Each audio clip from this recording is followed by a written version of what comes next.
Welcome to SSI's Security Speaking podcast, brought to you by Security Sales and Integration. Each episode features thought leaders from throughout the professional security channel discussing technology, winning business practices, hot industry trends, and emerging opportunities. We appreciate your interest and encourage you to subscribe to Security Sales and Integration and its newsletters. Regularly visit securitysales.com for the latest news and follow SSI on social media. Thank you.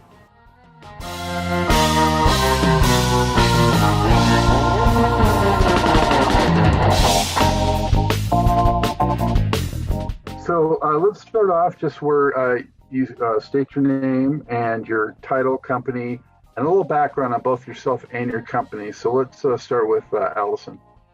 Good morning. My name's Alison Chuk. I'm the manager of monitoring operations for Paladin Technologies in Canada. I started in the alarm industry about 32 years ago now, and worked for a variety of large to small range companies, always within the monitoring station as an operator, trainer, operations manager, and thoroughly enjoy the work within the industry. Paladin Technologies is a large integrator across Canada, and actually I've just gone into the States working with some organizations south of the border. Really, alarm monitoring is a one part of that company, and the part that I am obviously most familiar with. I've worked with SEER as the National Central Station Operator Trainer, and also with CANASA, which is the security industry up here in Canada, on their Best Practices Committee. And so that's a little bit about me and our organization. Thank you, Allison. Kevin, what about you? Sure. Good morning again, everybody. So Kevin Stone, I'm the Chief Operating Officer of Doyle Security Systems. We're located in New York.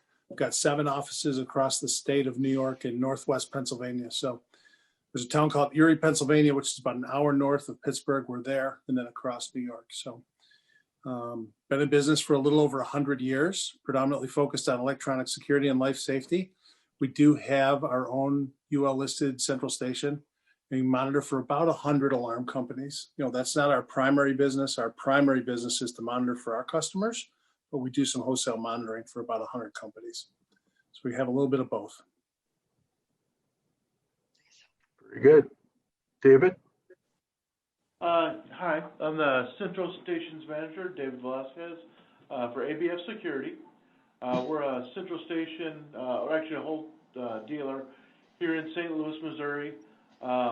We monitor kind of, I would say, like about a 100-mile radius around our office.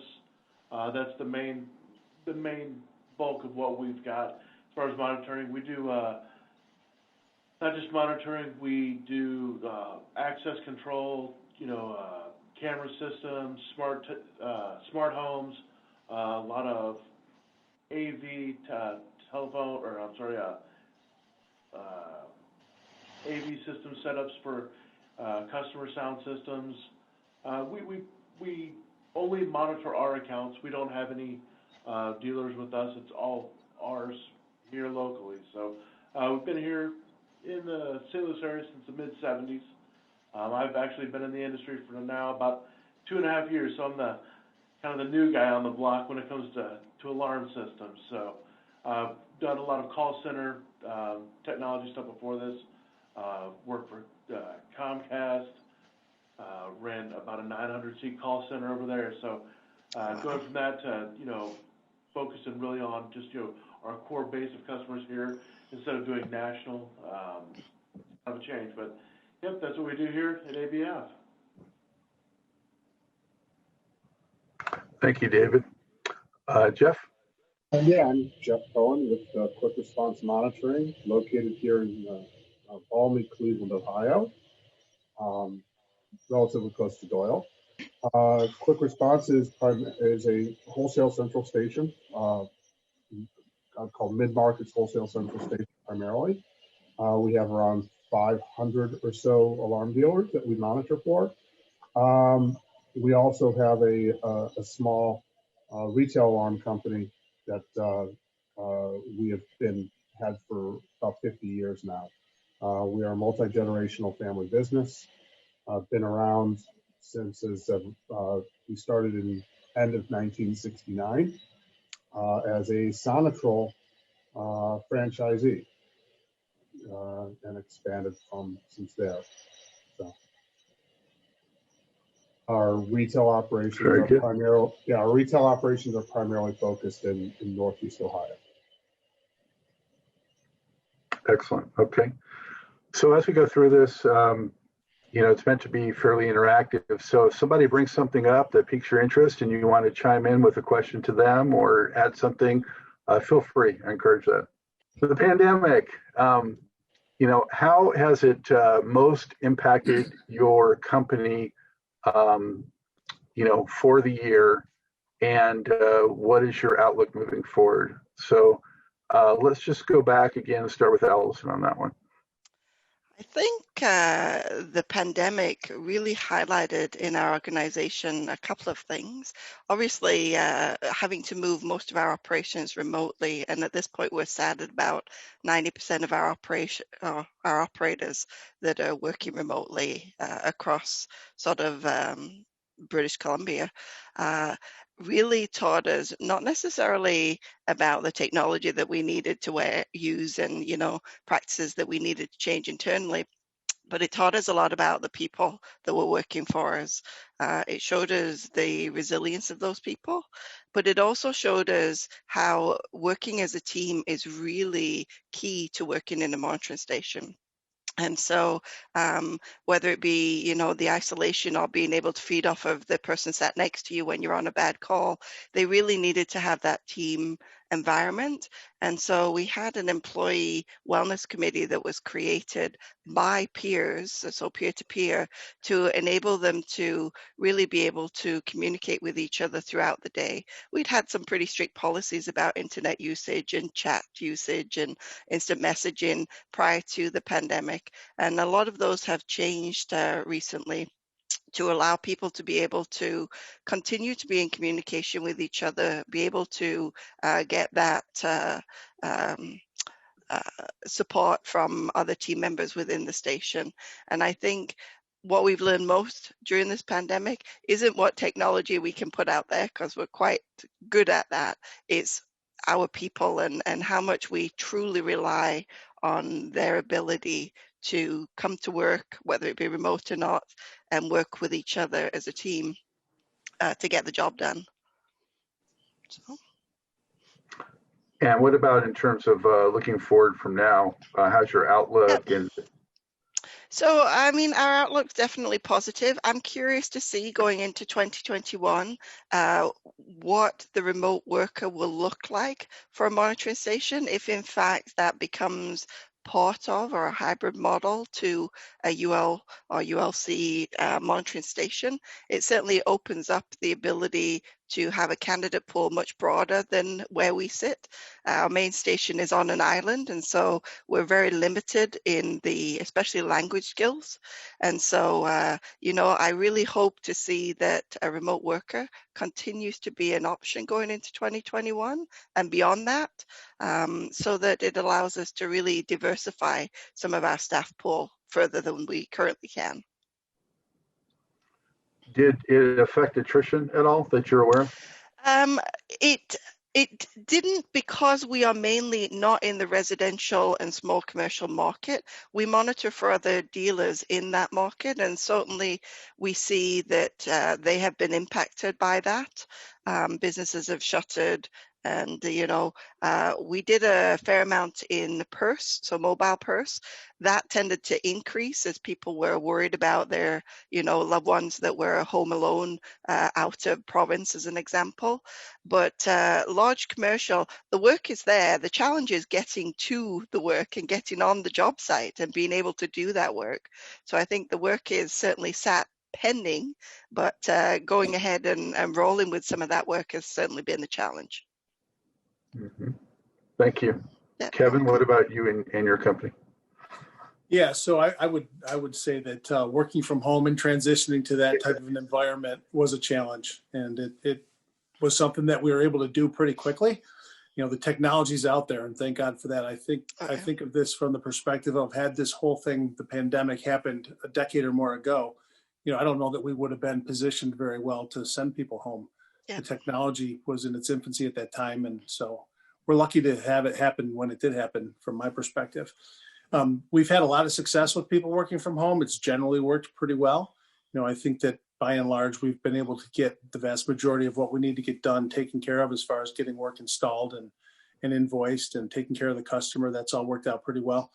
Some of the more, I'd say the larger, more strategic projects that we would generally work on in a year have been sort of set aside. We've really focused on the blocking and tackling of the day-to-day, if you will, and that's really been necessitated by the pandemic. You're just taking up mind space and time to deal with these things that you wouldn't normally have to deal with. So I would say it's impacted us that way a little bit.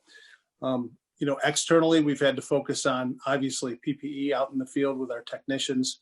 Mm-hmm. That was a difficult thing in the beginning, because you really just didn't know much about what this disease was going to bring to the team. And, it was some sleepless nights deciding whether or not we would even put them out in the field, quote unquote, in harm's way, if you will. And, knock on wood, here we are 9-10 months later, and we've not had very many cases at all. We've had a few isolated things. They haven't played out to be, a big problem for us. And fortunately, the PPEs worked out really well for us. So, we text our customers in advance. We send them emails in advance. We also call them in advance, let them know we're coming, let them know what the guys will be wearing and how we're going to interact with them. We're taking temperatures every day. We just have had to institute a lot of requirements like that across the board. So it's been, it's been a challenge, but once again, we've seen our team rise up and just, meet that challenge head on and really do a great job with it. And, I will touch on attrition a little bit too. Out of the gate, we saw some increased, I'll say, activity as far as people wanting to cancel. We did adopt a plan very early on where we would give 3 months of free monitoring to anybody that was having a challenge or a struggle. And then we would revisit at the end of that 3 months in the hopes that they'd be in a better position to be able to maintain the relationship with us. And that has by and large worked out very well. So we didn't see nearly as much attrition as what I think we forecasted at one point in time. Certainly, we've lost some small businesses. We have a lot of customers that are in that category, and that attrition is up. But residential attrition for us is actually down. I think people are home more, obviously. They're using their systems a little bit more. Maybe they see the value a little bit more. And I also think when you get into a pandemic or something like this, people start to think about their own safety and security, and, an alarm system, something that's really good for peace of mind. So we've actually seen residential attrition dip down a little bit. What about in terms of those dealers that you provide monitoring for them? How have they generally fared? I'd say it's been a little bit of a mixed bag. There's some that are definitely up a little bit. Some of these are pretty small operators, and then some are a little bit bigger, a little bit more sophisticated. They could probably put some more resources towards, maintaining those customers. I would think some of them are not even in the position to offer free monitoring for a period of time, that kind of thing. So it is a bit of a mixed bag. Overall, the attrition's up a little bit in that group. Very good. Thank you. David? Yeah, so I'm going to start off with attrition. It's been like, we were saying, it's been a rough year with the pandemic. A lot of the kind of the civil unrest here in the States, it's kind of been, everywhere worldwide. That's also, impacted, our business as well. We do a lot of monitoring for, residential customers in those areas that were impacted. We have seen, not as much attrition on our residential side, just because there's so many different factors, like you're saying, work at home. People just want to know that they're safe when they're in their house. Businesses, it's the commercial side of it. A lot of our attrition from there has been really kind of the customers that have really just lost their business. A lot of hospitality, restaurants and stuff like that. That's been, the majority of our, attrition has come from that sort of client base. We are seeing a lot more the virus coming around the St. Louis area. Since we were just based out of here, we were fortunate enough. I know in New York you guys got hit very hard, very fast right off the bat. Here in St. Louis, we really didn't start really getting a whole lot of cases until about 2 months ago. As a state overall, it was very, very limited in the amount of exposure and people being infected with this. But over the past couple of months, it has really, truly skyrocketed here. So, we've been taking precautions here in the central station with our techs in the field, doing those calls beforehand, making sure that everybody's, safe at that residence, letting them know that, we've got technicians there to come in, can we, please give them distance, if there's anybody that's been sick in your residence, or, if you even think that you might have had contact, let's just, reschedule it for later on down the line. Some of our bigger projects like newer construction, those kind of, stayed where they're at, just because no one's on those job sites. It's usually us and maybe a foreman somewhere around there, but nothing really too big in that sphere. One thing that really has changed for us with our sales team, though, is, we used to do the face-to-face, let's go over your system. Let's see, let's go over the functionality of it. Let's make sure that you're comfortable after the technicians installed it, they've done their stuff. We've kind of almost taken a little bit more hands-off from, the technicians, truly showing them, every feature of it, giving them more information as far as like packets and stuff like that, but then really doing a FaceTime with that customer, with the sales rep, getting them ready to be online, going over everything that way, trying to keep it more of a virtual space in that area. Where before the pandemic, it was, we really prided ourselves in the hands-on. We want to be there, right there with you. That was one of the, kind of selling points that we have, is we are local to the people we monitor. They could come here, we could go to their homes, fairly quickly, to resolve any sort of issues, but really kind of taking in that virtual space for them with our sales team has been a big step. We were fortunate that we didn't actually implement any remote operators working from home. We were able to have, other departments take those steps. But as far as here in the central station, we're ready for it. We've got the, all the equipment ready. We've just not had to implement it. We haven't had those sort of impacts yet with the staffing. So I pray every day that it stays this way, but, we've got to prepare for the worst. I've got my emergency response team, I guess would be. One of the things that we've ran into is not everybody has reliable internet at their home. We have some people that live in some pretty rural areas. They can't work from home because they've got satellite internet that cuts them off after a gig of data usage. It takes them down to like a phone speed. So those are some of the obstacles that we have. And these ABF is willing to help get them into higher speed, but it's just not offered in those areas. So that was one of the big hurdles that we had with a lot of our dispatchers. I'd say at least half of our dispatch reside in those rural areas where they can't get the high-speed internet. Very good. Thank you, David. Jeff, what about for you and your company? Well, we had one luxury going for us. We had space.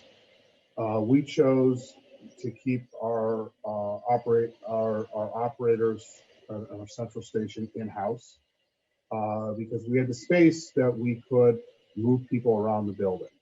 We moved a couple of departments around, and we spread them out.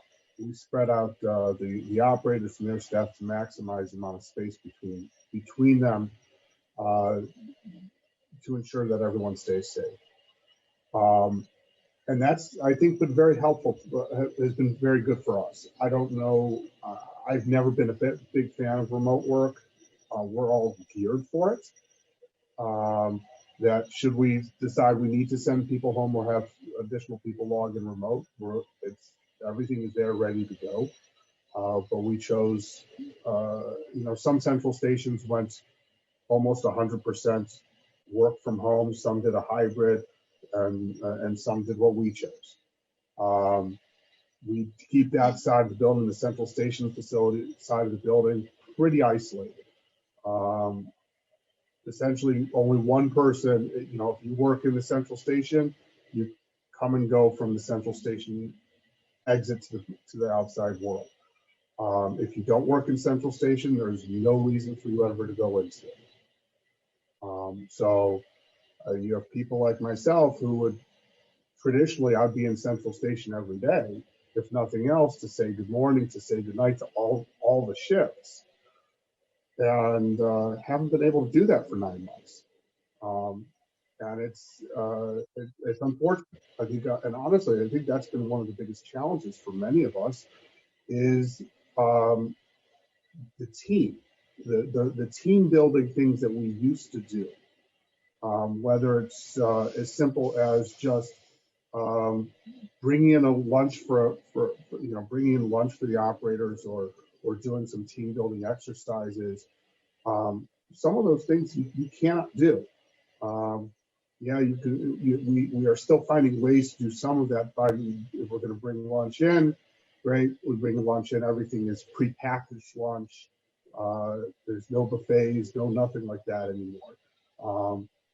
If one of our dealers, it's Christmas time, right? So some of our dealers,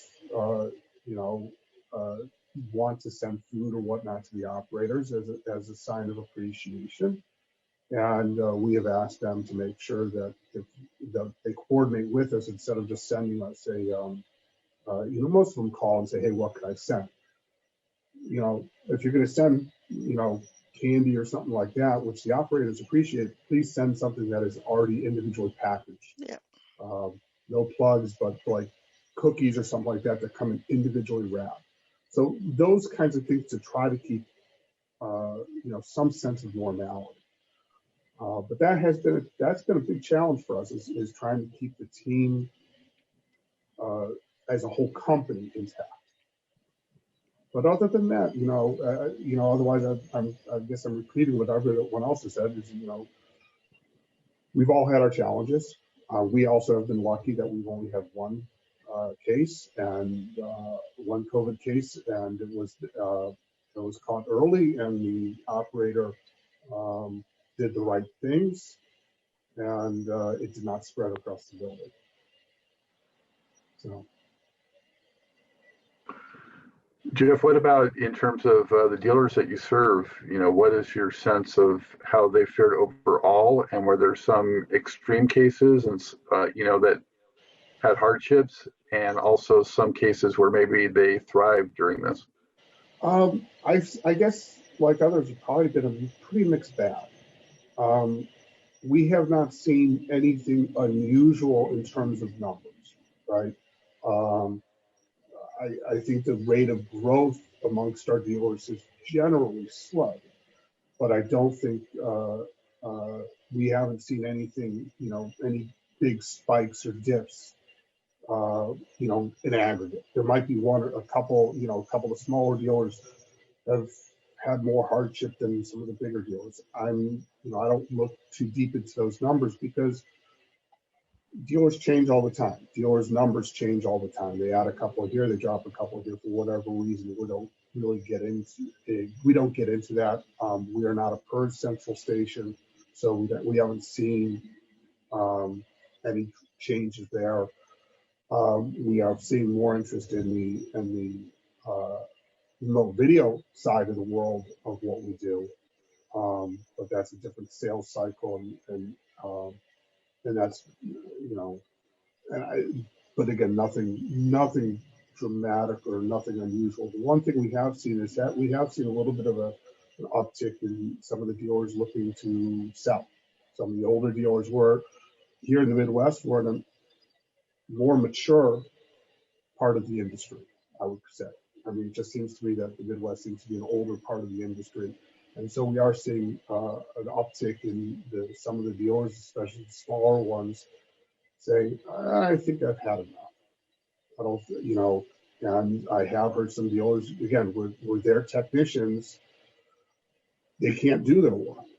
They either have technicians out, or customers aren't letting them in to do what they need to do. So we're hearing that, that's all,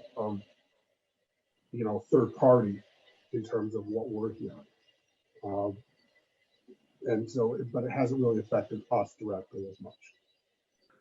During this period, in terms of the alarm signals coming into your monitoring, have you noticed any overall spike, say maybe residential maybe is fewer signals because people are home, or maybe commercial is a spike because there's more break-ins or false alarms, or what have you seen in terms of the signal transmission trend during this time? And I'll let Jeff answer that, and then the rest of you can.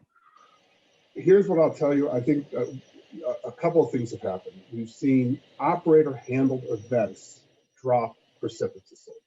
We've seen a major change in the number of operator-handled events. And I think that a lot of that has to do with people staying home, not harming their system as much, so there's going to be less false alarms. But at the same time, we've seen a dramatic increase, and it's something we started a couple of years ago, promoting the use of SMS technology, text messaging, as well as IVR technology. And buried in there also is emails. So we've seen the number of text messages that we send almost, I believe it's up almost 100% this year. So to a certain extent, that means we're automating more. We're able to do more with the same number of operators. And maybe, by through the automation, maybe that's part of it, but we're definitely seeing a lower number of extraneous alarms. Like, I won't say false alarms, because an alarm is not false. It's until someone confirms it's false. But there's been a lower number of alarm signals. Who'd like to jump in next on that one? With that, I'll take that next. Yeah, so I pretty much agree with everything Jeff's saying as far as the number of events. We're seeing, at least here in ABF, we're seeing about the same amount. One of the things that we're seeing that is kind of giving us a little bit more trouble overall is our trouble events. Where we normally would be able to send our service technician out there to resolve these issues, these customers are having troubles, and they truly don't want us at their homes. We try to help them as best as we can. A lot of people just don't feel comfortable climbing up to change a battery and a motion detector, right? So, they want someone to come out and do it. We want them to be safe if they're going to, climbing up on something. But, as far as the trouble events that are out there, I've noticed a kind of a trend is, they're not getting as resolved as quick, but that's just due to, us not being able to get our technicians into those locations due to the virus. So not really so much alarm conditions that have increased. We are seeing a little bit, nothing really significant, just a couple percentage increase. And, the tripping the alarm in the middle of the day just because they forgot that it was on. They're waking up in the morning. It's now noon. They've been on calls all morning. They go to let the dog, out after the kid's gone, and it trips at that point. But as far as really true events coming through, as far as alarms, we're about the same. It's just those trouble conditions, and then us reaching out and letting the customer know that, hey, we're here. We know that we can't service your stuff right now for you. Whenever you're comfortable, we would like to come in and help resolve these issues, just to make sure that they are up to current standards as far as everything working for them. So that's the one that we've kind of got a backlog in, is just those troubles. What about for Doyle? What has the signal pattern been like during the pandemic? Yeah, we've seen a slight reduction. They've gone down a little bit, and I think we would basically think that's because people aren't using their systems as much. There's been some businesses that have been closed, permanently, and then some that have been closed just temporarily based on government orders, that kind of thing. So, less interaction with the system, less signal activity is oftentimes the case. We've also deployed technology similar to what was mentioned earlier, SMS texting technology and whatnot. So some of the lower priority signals are now system handled, if you will, and that's reduced the operator handled signal activity. So that's an ongoing effort, something we're working on all the time, trying to find ways to be more efficient, monitor more systems, that kind of thing. So that's helped us a lot too. But overall, activity is definitely down a little bit. Well, I think between the automation and it being down a little bit is very helpful during a challenging period like this. No doubt it's helpful. We haven't even touched on it, but I'm sure everybody's running into a staffing issue. It's just very difficult to find people these days. Yeah. At least it is for us. It's a real struggle every day. So anything we can do to help on the other side of that is a big benefit to the company for sure. Mm-hmm. Allison, what about signals for your company? I would agree. Our signal volume overall is down.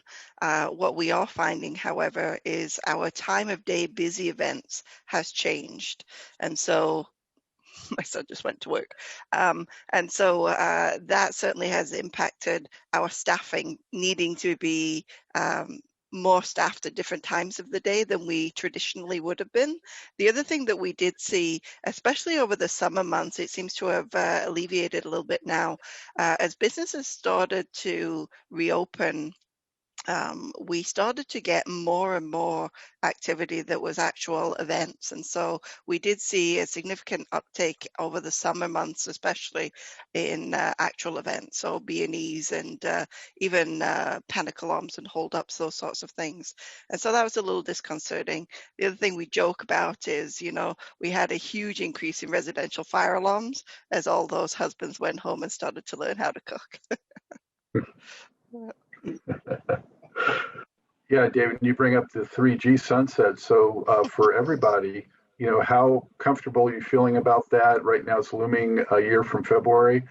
Do you think it's critical that it gets pushed back a little bit? And, how do you feel about in general with your company? Who'd like to jump in besides David on that one? I'll jump in on that. I mean, our sunset date's a little bit different than yours in the States, different carriers, but I think it is something that's across the board for everyone.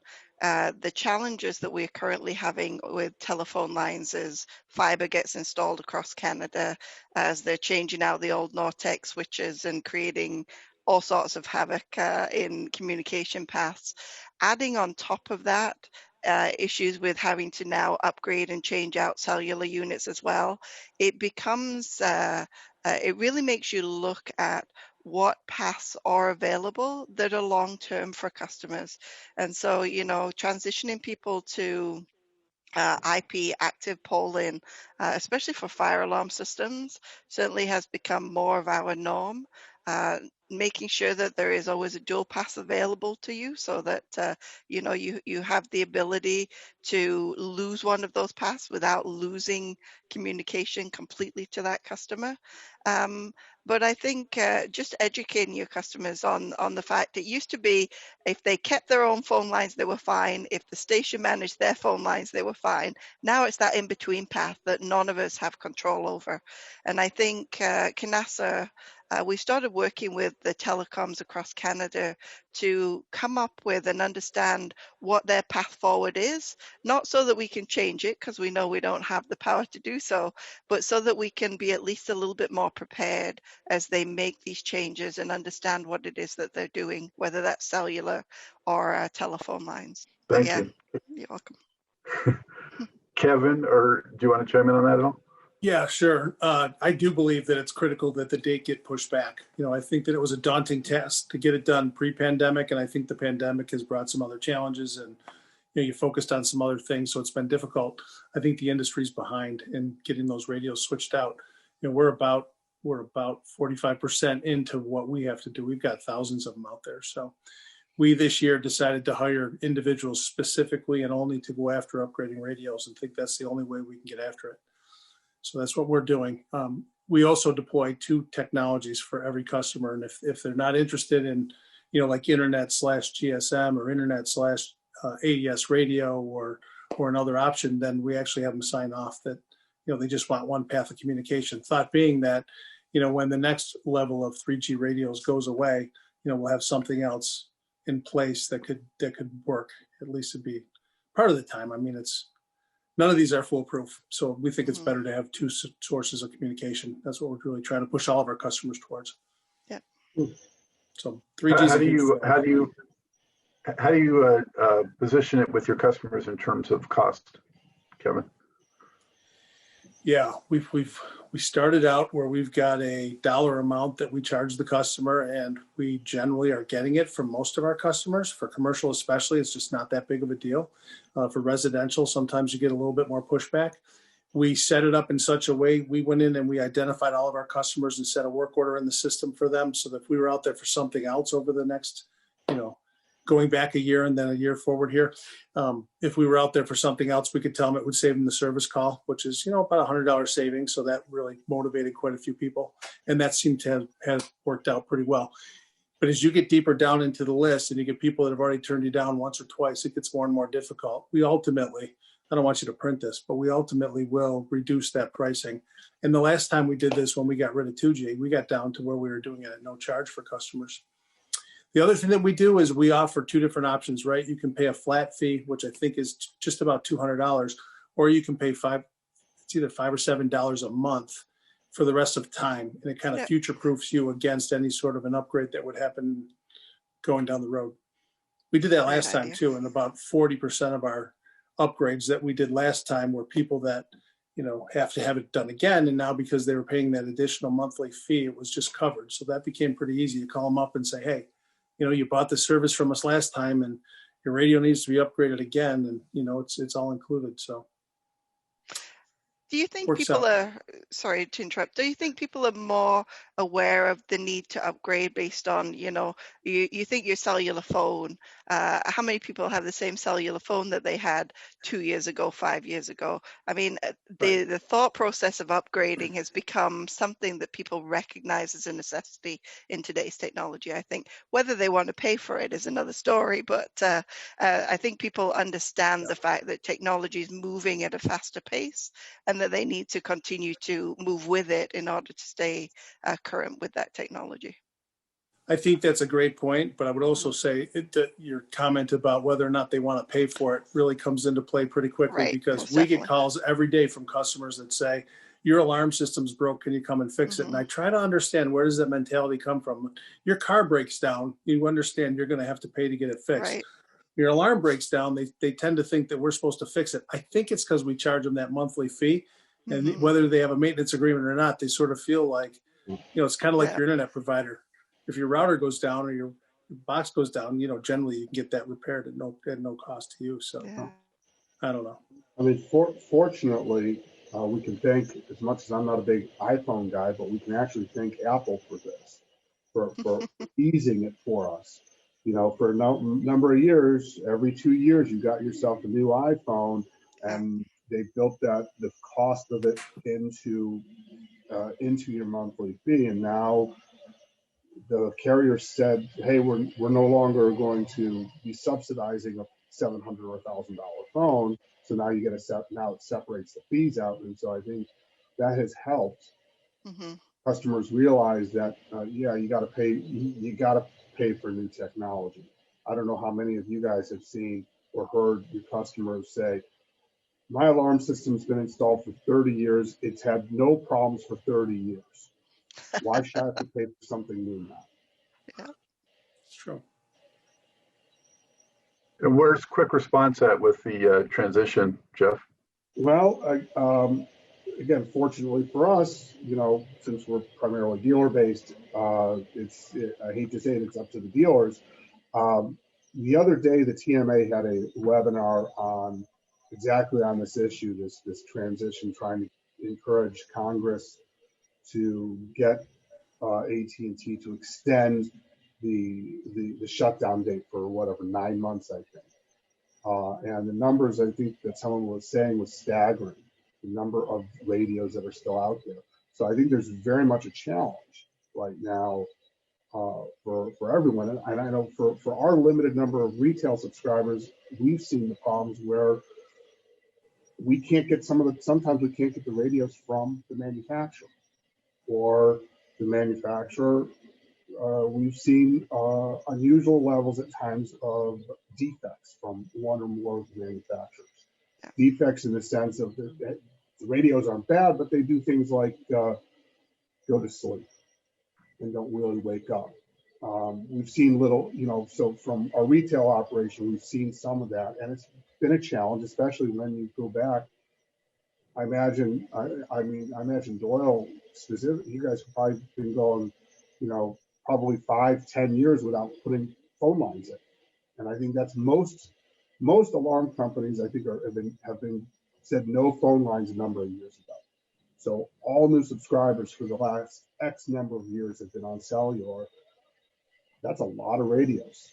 And I think there are issues all the way up and down the supply chain with us, the retail alarm company being that last step in the supply chain. They're getting the brunt of it, but I think further upstream, again, the manufacturers, I don't think there's enough radios out there so that everyone can get converted in a timely fashion or in the time frame that specifically AT&T is talking about. Very good. Unless you want to add something to that, David, I have my final question queued up. Okay. So let's talk about the competitive landscape a little bit, especially in terms of, you know, how you feel about the DIY, the MIY, and also big tech, you know, coming into the industry. So what's your overall competitive outlook with those things in consideration? And let's just stick with Allison and work our way back. I do think the industry has the availability to support all three of those. I think that traditional people that buy traditional security services, that market still exists. People that are buying from the big techs, these are people that are going online and buying those products, and they're simply now tying them into services that, you know, the Googles and those sorts of Amazons can support. DIY, we've dealt with a few DIY over this last year. I was very anti-DIY originally, but it's actually worked out quite well as long as you put restrictions in place as to, you know, drop down boxes, what they can select as opposed to just leaving it out there. I think the market is big enough to be able to support all three of those independently without really having a huge impact on bottom lines for anybody. Maybe that's a naive look at it, but that's my opinion. Yeah. Well, do you think, though, the big tech's going to get fairly dominant within that, or do you think they'll just have sort of slice? I think they'll keep a slice. I don't think they'll get dominant because I think people's perception of big tech is exactly as we're sort of talking about them here. They're not always favorable. You know, we had telecom companies coming into the market in Canada with a much broader reach than any of the alarm companies currently had. And yet people are walking away from them because they don't like the way that corporation or that big company does business. People are still looking for the local guy around the corner that's going to be able to protect me. And I think you'll have both sides of that market in customers continuously. So yeah, they'll take a slice most definitely, but I don't think they'll take the whole thing. I still think there is enough availability of customers and variety of customers out there to support DIY, big tech, and traditional alarm monitoring. Do you see the big tech threat bigger on the residential side than the commercial? Yes. Yeah, because I don't think they're willing to get into the complex integrated systems. They're looking for the quick dollars. Yep. Very good. Jeff?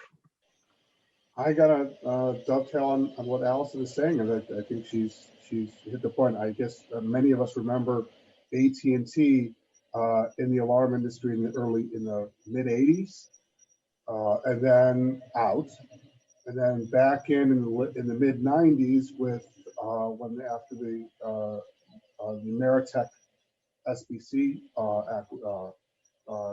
thing with the Telecom Act of '96, and then out. And then most recently, in the last 10 years, with AT&T Digital Life, and I think they're out again. Maybe it's just AT&T, but I do think that that the big tech companies, whether it's Amazon Ring or Google Nest, they will have their place. I can't tell you. There's a lot of people I know in my neighborhood. They have their alarm system by XYZ company, and they have a Ring doorbell. Um, they don't want the two combined, but some do. I mean, I think I think what Allison was saying, so agreeing with what Allison was saying is I think there's going to be a place, especially in the residential market, for the Googles of the world and for the Amazons of the world, um, to be. And I think for it will be a continuing challenge for the heavy residential alarm dealer to compete with some of that, provided, but a lot then depends on equipment. Residio is coming out with some nice equipment for the home that will, I think that will be able to compete with some of that. On the commercial world, yeah, I don't know how many people, how many companies are willing to trust or trust the wrong, you know, is Google going to want to send out technicians into the field to install commercial security, commercial fire? I don't see that. The one thing I do see that, however, potentially is a change in the general recurring revenue rates for residential alarm systems. I suspect that the rates, you know, may go down a little bit. If you know, but you know, maybe the bundled rates. I think Vivint sees much higher recurring than a lot of other companies. But they've been, you know, bundle, you know, base alarm monitoring, cellular automation, all that stuff. But I think over time, I think that's going to, I'm guessing that's going to come down a little bit. And that will be due to Google and Amazon offering these services for, you know, very cheaply, a few dollars a month type of things. I don't think it's going to drop to overall to a few dollars a month, but I think residential monitoring rates will probably drop over time. Don't know how much. Well, you mentioned about Google not wanting to have their own techs going out into commercial spaces, but they have the ADT relationship now. So there is that. I mean, we don't know. I mean, they could, you know, I think they're doing it right, you know, by partnering with ADT. They're not making the same mistakes that AT&T has made in the business, but or some of the other big companies that have gone in and gone out over the years. But you know, I don't know. I don't trust the big tech. Personally, I don't trust the big tech companies. Look what happened the other day with SolarWinds, and anyone who's in the IT space knows the name SolarWinds. They're the 800-pound gorilla of network monitoring of that space, and they got this nasty hat. It's only a matter of time before you know something nasty happens at Nest or Amazon Ring or whatnot. I mean, the other thing to think about is people put in their Nest thermostats in their house, but when the furnace breaks, they're not calling Google. They're calling, you know, Bob's Heating and Cooling. And I think there will always be a market for the local operator. I agree. thank you. David, as somebody who's newer to the industry and come from adjacent industries, you know, what's your perspective on this?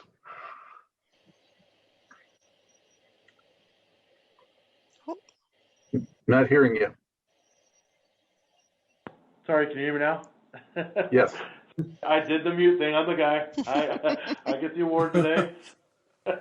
Yeah, the big thing that come from the outside in, the DIY kits, right? So that's, you know, the big tech, they're going to have their place in the market. Like we were saying, I don't really think that they're going to go into the commercial space. People just don't have that. They don't have that warm, fuzzy feeling like they do with a real security system installed by professionals. That's separate from, you know, their Google or their Alexa, right? That's, you know, I want those types of things to turn on my lights and stuff like that. But do I really want them for my security? Not really. But the DIY kits, I think that's where, as an industry, if we look at the customization, can we get hey, what's your floor plans look like? If we make it more personal to those customers, I really think that we can, scrape a little bit more back onto our plate. It's kind of like we do with our new construction here. We've got the floor schematics. We lay it out for them. We say, hey, this is what's going to work best. This motion detector is going to get this. You're full covered over, your windows, the motions on this area. Looking at it more of a customizable thing. Right now, most of the ones that I've looked at, you go and you click a couple drop downs. How many windows do you have? How many doors? How many motion detectors do you want? If we could get something more customizable towards their home, have it prepackaged up, sent out.